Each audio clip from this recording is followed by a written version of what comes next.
It has been said that a legacy does not merely consist of what we do, but who we are. Hello, everyone watching May Camp.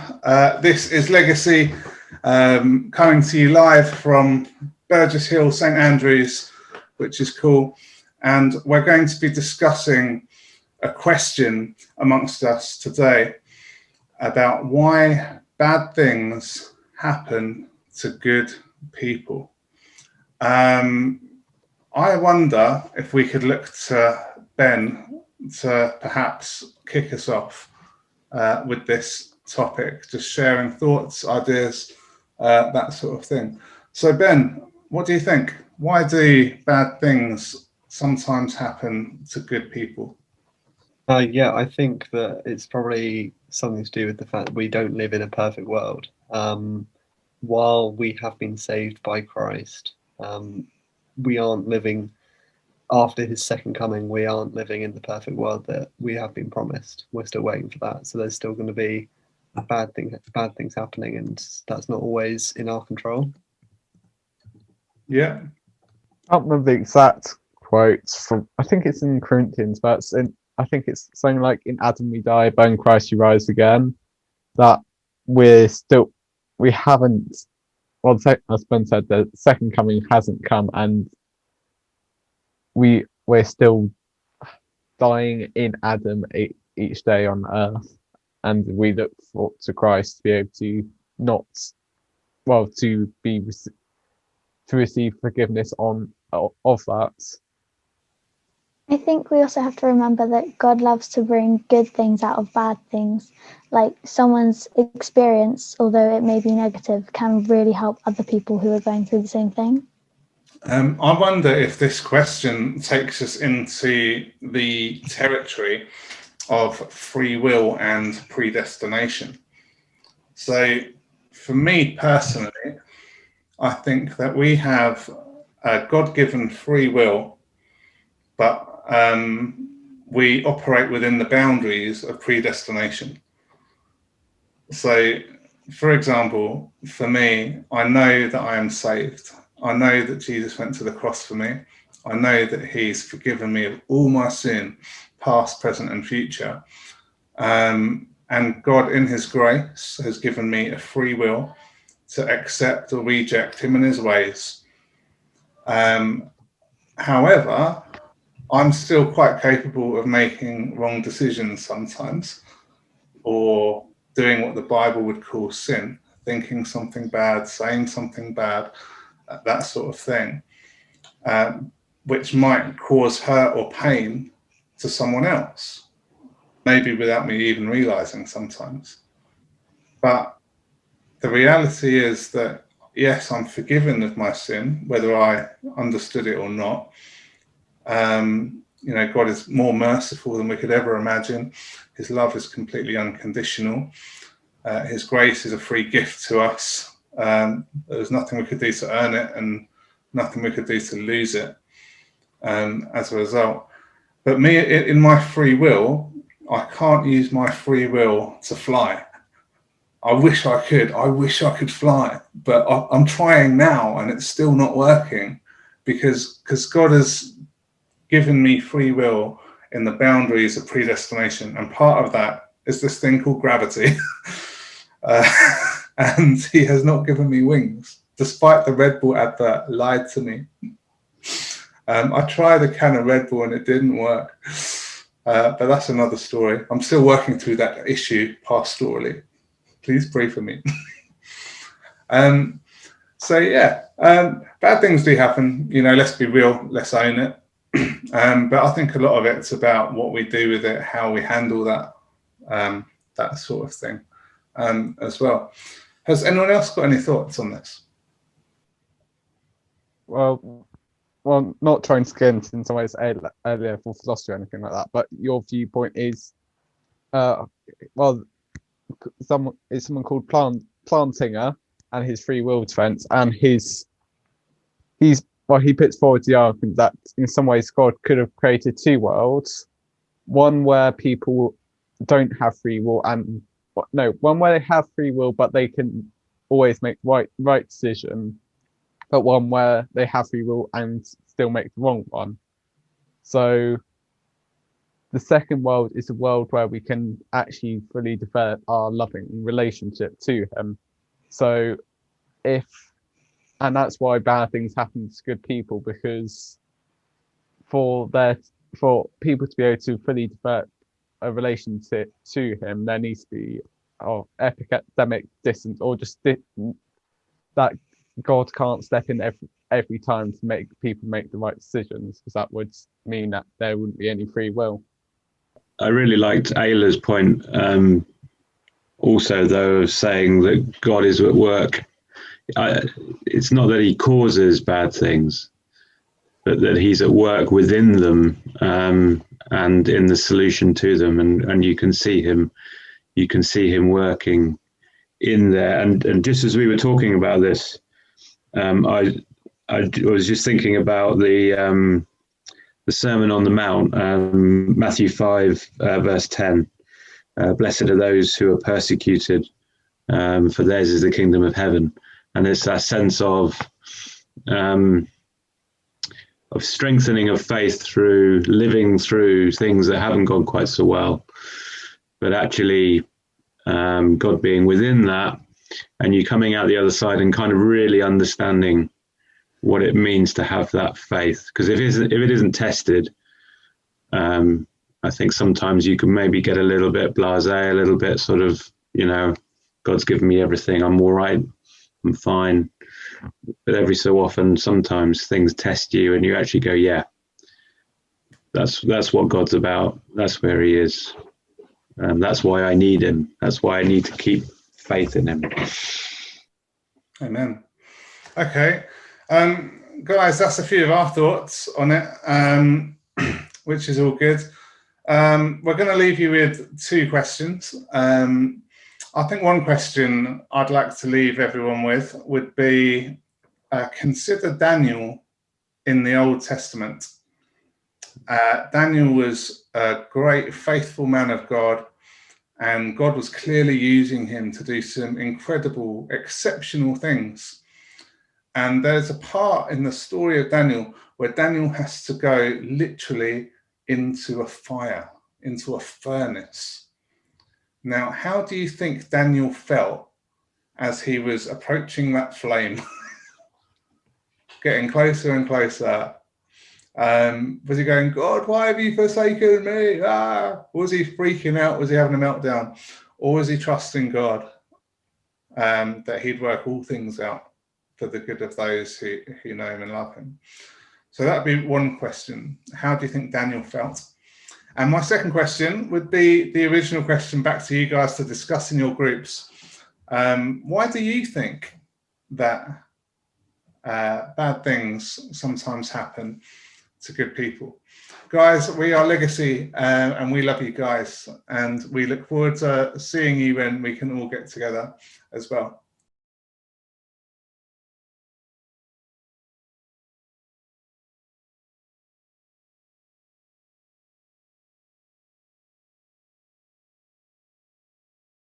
Brothers and sisters, I'm Father Felix Smith. I'm the vicar here at St Michael and All Angels in Lancing, and today we're looking at this big question of, if there is a God, why should it make a difference to our lives? But first we're going to hear from Beth and from Jack, who are members of our youth group here at St Michael's, to see what they think. Believing in God makes me want to help others. By helping those around me, I'm helping to spread God's love. Believing in God has also encouraged me to think about how I can be a better Christian. What can I do to better myself? This might be through helping peers and by leaving a positive mark on the world. In the future, I want to work with people, possibly in education, helping young people learn. This enables them to change the world and make it a better place to be. God has helped me to set the foundation of where my morals lie, and from that, I can determine what I believe to be right and wrong. How does believing in God make a difference in my life and affect the decisions I make? At first I thought, I'm 13, most of my decisions are based on, will it be fun and will I get grounded?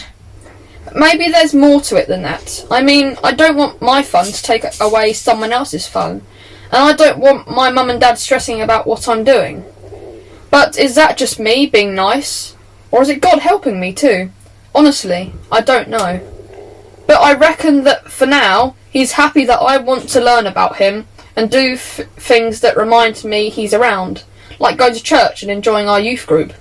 I reckon he understands me, and he knows that in time I'll get to understand him better too. So one of the biggest films of my childhood was The Matrix. There were 3 different films. The last 2 sort of got worse as they went on, but the first was particularly good. And actually there's a 4th one to come, and it's coming out later on this year.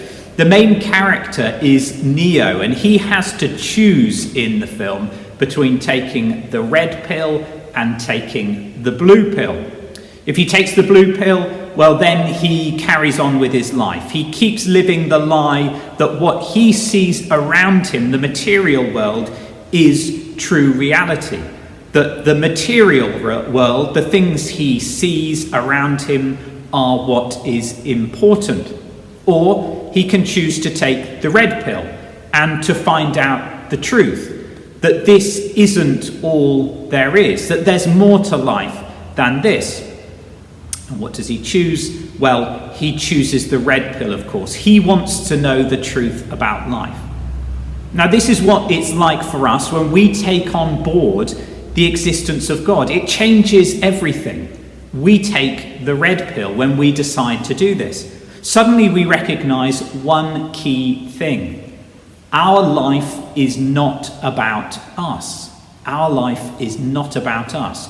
We are not the center of the world. We are not the most important thing around. There is much more to life. Life has a purpose. Just like for Neo, this isn't always a joyful thing. It's much easier to make ourselves the most important thing around. And it can actually be quite painful to encounter the reality that there is a God. There is bliss in thinking that there is no purpose, there's no consequence, there's no responsibility. We are the most important thing around. It takes something extra to recognize that we are not, to unseat us from that throne of importance. And that is God's existence. The red pill changes all of that. Why? Well, when we take the red pill, when we understand that God exists, we recognize that then God has a plan for our lives. What is that plan? Well, Léon Bloy, the French writer of the 19th century, said, "There is only one sadness in life, not to be a saint." There is only one sadness in life, not to be a saint. What does he mean by that? Well, he's saying that when we get to the end of our lives, we're on our deathbed, we won't say, "Oh, I wish I'd had more money," or "Oh, I wish I'd been more powerful," or "Oh, I wish I'd done this or that." We'll say, "I wish I'd lived more like a saint." What does it mean to be a saint?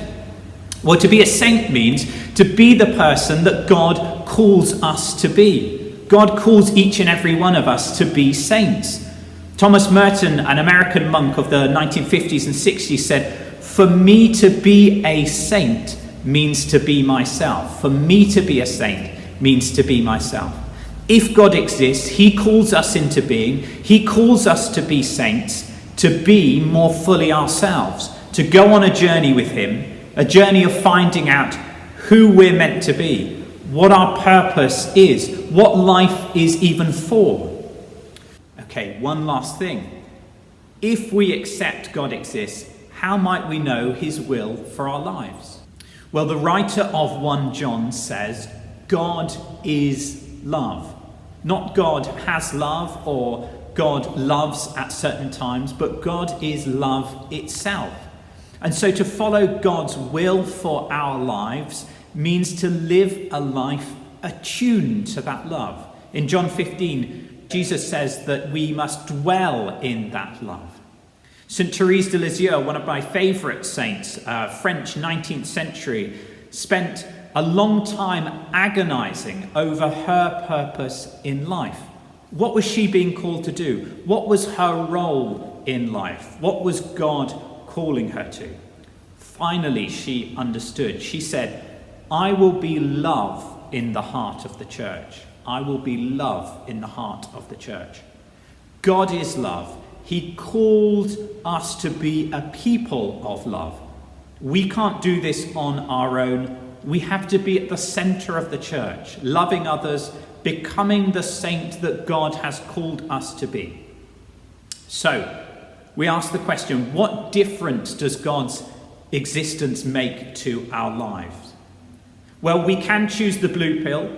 We can pretend God doesn't exist. We can go on thinking that material things are the most important in the world. Money and power and fast cars and important titles and whatever else.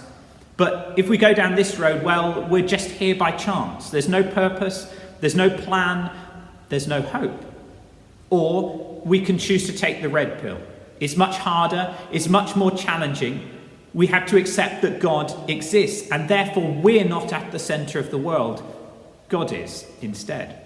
And he has a plan. He calls us to be saints. And that involves discovering who we are with God, who we are called to be. To be a saint means to be myself. And that means to follow that path of love, to be love in the heart of the church. And the choice between blue pill and red pill, well, that's up to us. So some questions to get you started in your groups. Question 1. What would be the focus or driving force of your life if God didn't exist? Question 2. What do you think of this idea that God calls us all to be saints? Not just some special people or some particular people at a particular time, but all of us to be saints. Finally, Thomas Merton said, to be a saint means to be myself, or more fully myself. Do you think Thomas Merton is right about this? When God calls us to be saints, is that about finding out who we really are?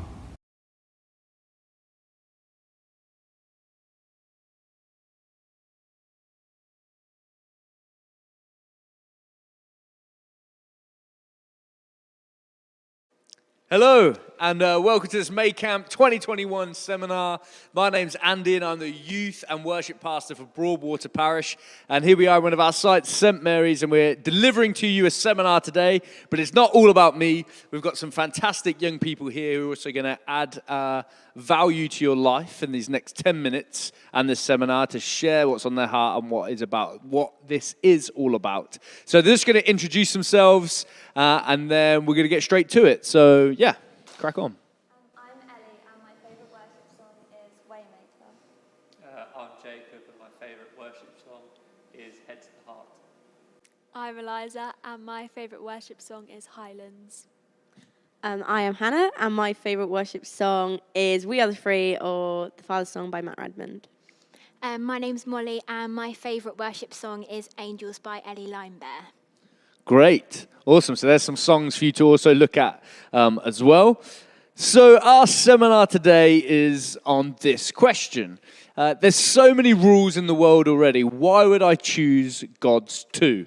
So it's quite a broad subject, and we're going to try and, in 10 minutes, dissect this for you and put it into bite-sized chunks. So the first question I'm kind of going to throw out to our panel is this, what would you say to somebody who said believing in God is just about following some rules? What would you guys say? I kind of hate the fact that that's kind of the first thing that people think about when they think of Christianity, because I think that it's just so much more than that. Like the foundation is that Jesus died for you and that he wants a relationship with you rather than come and follow me and here are rules that you need to follow. Yeah, absolutely. And he died for us because he loves us, and he died way before we were even here. So, he loves us so much that he gave up his life. And I think that is that's the main part of it for me personally, that he took his life for us. Yeah. Yeah, and I think beforehand we were talking a little bit about that he created us before the world began. Obviously, you said that Jesus died before we were even here. And kind of, if he created us before the world began, that means that's kind of that son and daughter and father relationship that Molly, that you were talking about. Just going to go over here. What, for you guys, what does it mean for you guys to have a relationship with God rather than a rule book with God? For me, having a relationship with God is having someone that's with you every day, someone that you can walk through life with, that you can talk to, and it's just always going to be there for you. Yeah, and for me, when you think of the word rules, it seems quite restricting, whereas when you have a relationship with God, you want to have it being freeing rather than restricting, because he died for you and he wants to have that relationship with you. Yeah, I think, like the others would say, it ultimately comes down to how Christianity is about a relationship with Jesus over rules, and just knowing that you have someone there who's always going to love you and who's never going to let you down, and even when you do something wrong, that doesn't change. He's still going to be there. Yeah, great. I love that. I love the way that we've shouted that about a little bit, that being a Christian isn't just about following rules, it is about a relationship with God first and foremost. But we'd be lying to you if we said there wasn't any rules, right? You know, we'd be saying that. I mean, let's see if between us, I mean, some of you would probably have already heard of, let's go with the 10 Commandments, right? Can we think of, between us right now, the 10 Commandments? I'll kick us off, you know, honor your mother and father. That's one of them. What have you guys got? Don't murder. Yeah, a classic. Do not commit adultery. Yeah. Don't steal. Love your neighbour. Don't lie. Don't use God's name in vain. Yeah. Don't have any other idols other than God. You know, worship only God. I mean, I don't know how many we've gone there. 8 maybe. I can't remember the other 2. Anybody else? The thing is, they can be quite confusing, which is probably why a lot of people think that God's rules are confusing and big and stuff like that. But actually, Jesus simplifies things in the New Testament, right, Molly? Yeah.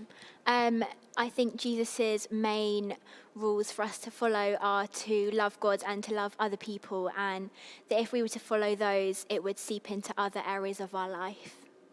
Yeah, like Molly was saying, these rules that God does give us, they've all come out of a place of love, and when we love God and love other people, we're not going to want to hurt the people we love, and we wouldn't want to go against God. So.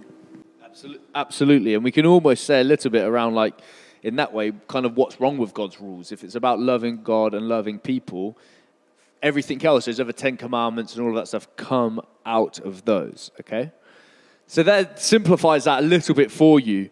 But then the final kind of thing we want to talk about is that actually we're not all perfect. Well, Jacob, you're perfect, right? Well, we're not all perfect. And so what kind of happens when we feel like we break one of God's rules, or we don't love God and we don't love people? Like, how do we feel? What kind of happens to our faith? How do we kind of feel in that, first of all? What's kind of that emotion? I think I feel guilty, definitely. And especially when you know that you've done something wrong, you feel like the relationship's a little bit gone off, so you feel a little bit lost and, you know, on your own a bit. But that's not the case. It's just... Thank you, Hannah. Yeah, absolutely. And we can feel like that, can't we? Eliza, how does it make you feel when you feel like you've broken a rule or have sinned or something? I definitely feel like a weight of shame on me, and I kind of feel sometimes not worthy of God's love. Yeah. yeah, and I feel like with all those feelings, that could form a sort of like barrier between us and God, and we want to like escape ourselves from God. But because of God's grace, with Jesus dying on the cross, we don't have to earn that grace or that love. So by us sinning, that's inevitable. But if we come back to God, that's what that really matters instead of all these rules. Yeah. Put absolutely perfectly. Just to share a little bit of a story, you know, I used to struggle with this. I used to kind of let my wrongdoings get in the way of my relationship with God, whether that was, just the way I would live my life, or the way I would, think that God didn't want to have anything to do with me. And actually, for a long time, I thought that I just wasn't good enough. I just felt like I wasn't good enough for God because I kept, messing up. And actually, it's just what Jacob said. It wasn't until I was about 20 years old, actually, and I was at university, and God really spoke to me during a moment that I was with him around feeling good enough. Because actually, what I was trying to do was exactly what Jacob said. I was trying to earn back my way to God. Is I can do all these great things, and I'll try and be the best Christian and all of that kind of stuff, and that's the way I'll get back to God, in a way of saying, I'm sorry for messing up all those times. But actually, as Jacob said, that I didn't have to do anything. I just had to accept that, okay, we're not all perfect, but actually that God's grace is there for us in our everyday.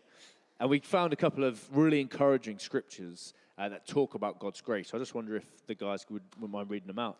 So I'm going to be reading out 2 Timothy 1 verse 9, and it says, "He has saved us and called us to a holy life, not because of anything we have done, but because of his own purpose and grace.